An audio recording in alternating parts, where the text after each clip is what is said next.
Nennstiel for the first week of weekly videos, and today we're going to be doing how to iron and take care of your uniform. This is a great video to do while you're stuck inside because you can really practice your ironing. We're also going to be going through moulding the beret and polishing your boots. So first step is to start with the trousers. I always start with my trousers because I think they're the easiest ones to do. So what you need to do is lay your trousers out like this, just the trouser leg. Find the seam and make sure your seam is going all the way along, so you've got a nice kind of rectangular shape going on here. Make sure that your iron's turned up to the max of its steam. You see it produce a lot of heat, so make sure there's absolutely no creases in your uniform. Iron down the middle of the trouser leg. Don't go over the edge because that will cause you to iron in a crease along the edges, which we don't want because that's not part of the uniform regs. So once you've done one side, you've got all the creases out like that, flip it over, do the other side. After you've done both sides, find the two seams on the trouser leg, here and here, as you can see, and line them up like that. And basically you're going to do the bit that you've avoided ironing so far. So you're making sure you're ironing all the way around the trouser leg. So once you flatten that out, you've got that in a nice position. Yet again, iron down the middle. Make sure you don't put any creases down the end of the trouser leg. That's great. Make sure you also iron the pockets up here, because there's little flaps here, and if you don't iron them, they'll fall out. As you can see, they'll come out a bit like this. Just make sure that the creases in those are nice and firm and that they stay in the same place. Don't forget to iron the top of the pocket as well, that gets really creased. And then that's the trouser legs done. The next thing you need to do is the top half of the trousers. So what I do for this is I unzip the trousers, unbutton and unzip them like this. And you almost want to put the trousers onto the ironing board, like you're dressing the ironing board like that. Just so you have this top half that you haven't ironed yet on the board. Start ironing it. Make sure that these creases here are present because they're part of the uniform. Iron along the pockets. You've done that section, you've got that little line there, you've done this section. Take the trouser leg off, move it round a bit and do the next section. These seams are really helpful, guys, because you can use them as guidelines. I've already done this bit, so I'm doing from here to here now, and I'm ironing all of this bit, like so.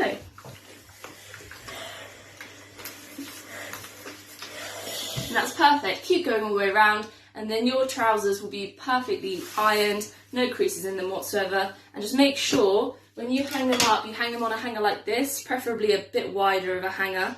And it will make sure that all of the creases will fall out if you've got any left in there while they're still hot. Guys, so next we're going to go on to the shirt. So you want to do the sides of the shirt. This is the bit where it'll be sitting on your front, near your breast and your stomach. So make sure that all of the Velcro's straight. So on these pockets, make sure it's nice and straight because otherwise you'll iron it with creases in. You see this seam here? You want to get that along the edge of your ironing board. Like I was saying earlier, you have nice sections on these uniform, which makes it much easier to iron them. So get it nice and flat like that, and iron the whole thing. Make sure you get all the creases out, iron over the pocket, make sure that doesn't have any creases in it. Make sure you go in between the Velcro, go over it if you want, just be careful again because it will melt over time. In between the Velcro, up here near the shoulders as well, because I said earlier they do forget about the shoulders, and that's all nice and flat.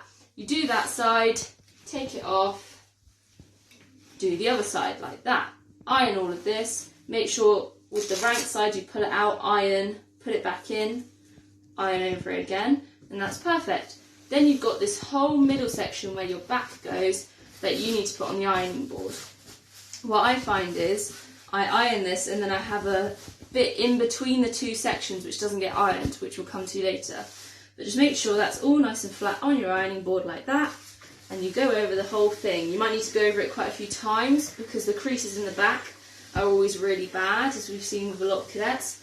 If you've been told on a parade night you've got creases on the back of your shirt, it's because you haven't gone over this enough times. Going over it once is never enough. Just make sure you can do it. Pick it up, see if there's any creases in it, do it again where you think the creases are. Might need to give it a spray with the water if it's a really, really hard crease to get out. But other than that, that should be perfect. Now, what happens is, in between these two sections, there's a crease that you get down here, like a little bundle of creases. So I like to almost put the arm on the end of the ironing board like that. straighten all this out and just iron down this seam, because this seam seems to get forgotten. Even though it's hidden away under your arms when you're stood at attention at ease, it is always good to make sure every part of your uniform is not creased, because one crease causes another crease. You end up with loads of creases on your uniform. So after you've done all that, you want to put the arm of your jacket onto the ironing board like that. So you've just got like the shoulder part, and that means you can iron this whole shoulder area that people always seem to forget. You've got the back, the front and the arm that you can do here. Just make sure you don't iron any creases into it, like that. And do that on both sides. And lastly, the collar. The collar always seems to be a struggle for cadets. So what I like to do is lay it out flat like this, iron the whole thing. Make sure it's nice and uncreased, like that. Like so. And then what I like to do is put the jacket back on here. So you've got the collar. You want to fold it over to the place where you want it, and you know that it should line up perfectly with the top of your pocket and this Velcro patch here, like this. So it should be a nice straight line, little triangle here. So what you want to do, or what I do at least, to make sure it stays in this position, is absolutely soak it with water. Just make sure it's completely covered in the ironing water and put it, heat straight onto it. And that will form a crease with the iron, which will keep your collar in that position, okay? So I'll do that to the other side. Like this. Because you can see right now it's not sitting anywhere, it's just doing its own little thing. Make sure it's nice and flat on the ironing board. Get it in the position you want, hold it there because it will move. There, yet again, get loads of water on it. And really steamy iron, nice and hot on that area to form that crease. Perfect. And once you've done that, get a nice long hanger like this, put the sleeves through, do it up. So once you've got your shirt hanging up like this, obviously you don't have your rank side or your blanking patches on it. About the beret, this seems to cause a lot of problems for cadets, and I've seen many in my own detachment with what we like to call a helicopter pad, where it's so flat and it's like this on the head. Helicopter can land on it, okay? Make sure before you start doing anything to your beret, if it's brand new, make sure that the cap badge, you haven't put that in while you're moulding it, because that's really not useful to you. And make sure that you've put it on your head, and you see this little bit here, there's some thread here. Make sure you've put it on your head, you've tied it to the size of your head, and all you need to do is get a bobby pin again, cut the really long bits and stick them down the sides so you can't see them. You don't want anything dangling out your beret, okay? Then what you want to do to mould your beret is get 2 buckets of water, one with hot water, one with cold water. All you need to do is go hot to cold on the head, ready to mould, okay? That's what you need to do with your beret. And this basically just stretches the fibres so that you can mould it and play with it and get it in the shape that you need it, okay? Make sure when you put it on your head, the band is straight, okay? And that you know your cap badge is above your left eye. So make sure it's straight. Obviously it looks awful right now, ignore that. So you've got it like that, you've got the band nice and straight along your head, then you start moulding it. Pull it down, make sure it's going right over your ear, okay?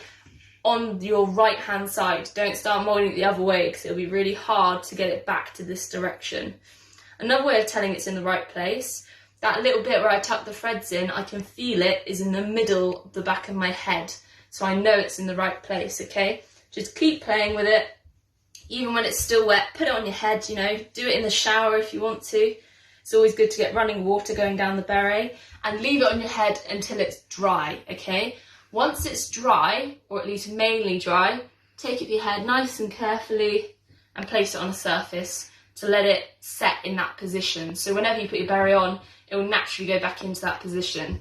Now I've had this for 5 years now, so it's been moulded many and many a time. I still have to remould my beret, so you guys should do it quite often. Another thing that I see with berets is that they're quite fluffy. Obviously mine isn't because I've been doing it for a really long time, but you need to get a plain razor, okay, like a shaving razor, nothing on it, just a plain one, and give it a quick go over. Don't go over the same place too many times, otherwise you'll completely get rid of any of the fluff that's on your beret and it will look ridiculous. It will be a very, very weird looking beret and it will go a funny colour, okay? Just a nice light shave. Make sure that there's no fluff coming off in your hands, okay? It's just like a carpet surface that you want.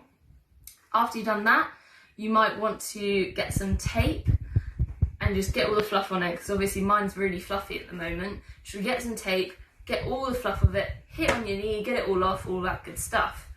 Now, if you haven't got your cat badge on already, mine's the old cat badge with the pin. Yours might be the slide-in one. Make sure you don't make the hole too big that the slide-in one comes out really easily, because cadets lose their cat badges all the time.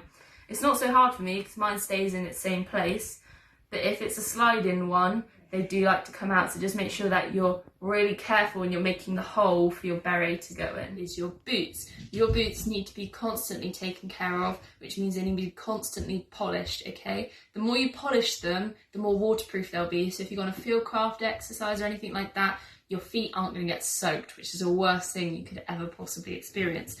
So what I like to start off with, if you've recently used them and they got mud all over them, get a baby wipe and just wipe down and make sure there's no dust on it or anything, because that's really not helpful while you're polishing. Okay, so once you've done that, get your brush, good brush, nice hard brush, get your polish. Make sure that it's not a really weird dark tan polish, because it will make your boots go a funny colour and you really don't want that. Make sure you get a nice load of polish on your brush, like that, and work it into the boot, okay? Just get it into the leather. That's all you want to do, is make sure that the leather's taking in all of the polish that you're doing. I'm just going to do the front of the boot for this example, okay? So just make sure you're really getting it in there, like that. I like to leave my boot for a bit, just to let it absorb all of the polish that I've just put onto it. But for this, I'll just do it nice and quickly. Then what I do is I use the other end of my brush, which doesn't have polish on it. So you can see this end's got all the brown and this end doesn't have anything. Then what I do is I take the polish off, nice and quick, all in the same direction, and you'll start to see it shine very slightly, okay? Loads of people have different ways of polishing their boots. This is just the way I do it. It's a method that I've been doing for quite a few years now, and it does work, so give it a go if you don't think your ways is any good. Then I get a nice fibrey cloth, nice and soft, okay? And what I do with this is I buff it up, so I make sure it's really shiny, because at the moment it's like a dull matte colour, okay? So all you want to do, really quick movements, and you can see it's already getting shinier as I'm doing it. It doesn't matter which direction you're doing it in, just make sure it's a really repeated quick motion, and you'll start to see the shine on the boot as you're doing that, because you're bringing heat to the boot as well, which is also giving it a nice shine. Your front of your boot should be really nice and shiny. If you have brown boots, generally they just need to be nice and clean looking. They don't need to be mirror reflective. You have black boots, you're going to really have to work on them. They need to be really shiny. You need to be able to see your face in them, okay? I mean, if you can get your face in your brown boots, that'd be fantastic.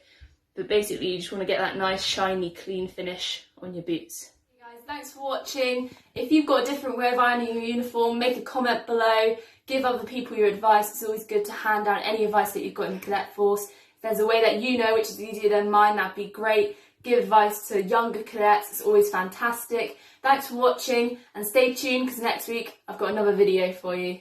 Bye.